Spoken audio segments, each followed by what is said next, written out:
Heavens on the Go, Friday, October 17th, 2025.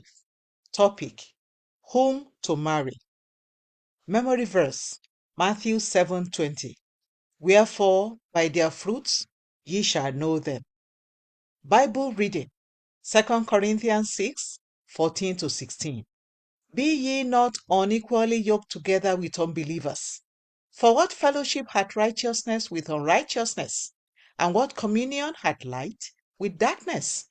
And what concord hath Christ with Belial? Or what part hath he that believeth with an infidel?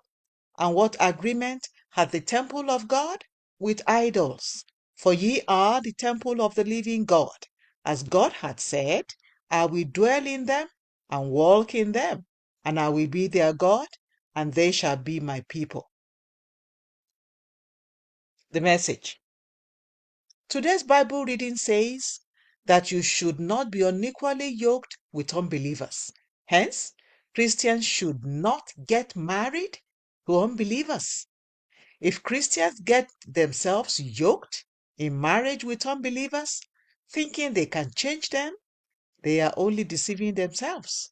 People who refuse to change before marriage hardly ever change after marriage. It is also important to note that being nice or courteous is not the same thing as being born again. As a child of God, you are standing on God, the solid rock. An unbeliever, on the other hand, is standing on miry clay.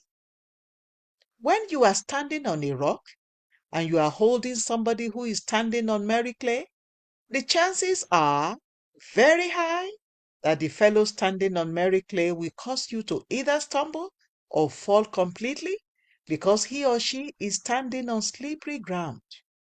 This is what happens with many believers who think they can change their unbelieving partners.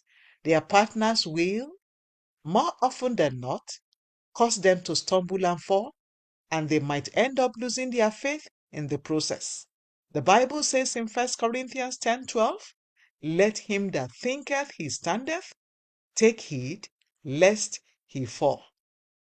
Also, Christians who are not yet married should not marry people who stubbornly refuse to listen to corrections and make necessary changes in their actions or behaviors.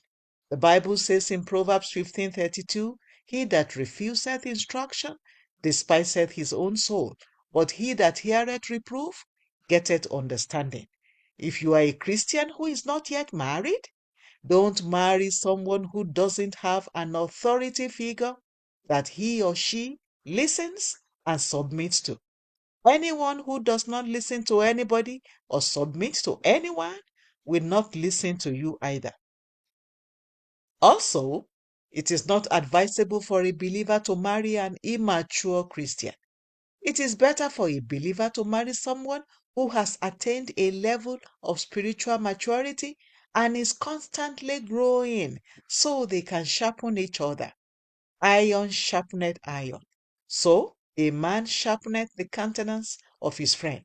Proverbs 27:17.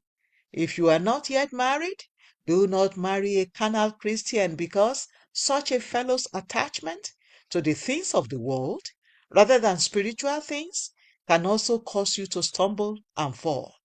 Beloved, marrying the right person is like experiencing heaven on earth. However, if a fellow marries the wrong person, he or she will experience hell on earth. Key point: Christians who are not yet married should be careful of who they marry. Bible reading in 1 year, Mark 10-11. Hymn for today: Guide me, O thou great Jehovah. The Open Heavens is written by Pastor E.A. Adeboye, the General Overseer of the Redeemed Christian Church of God. God bless you.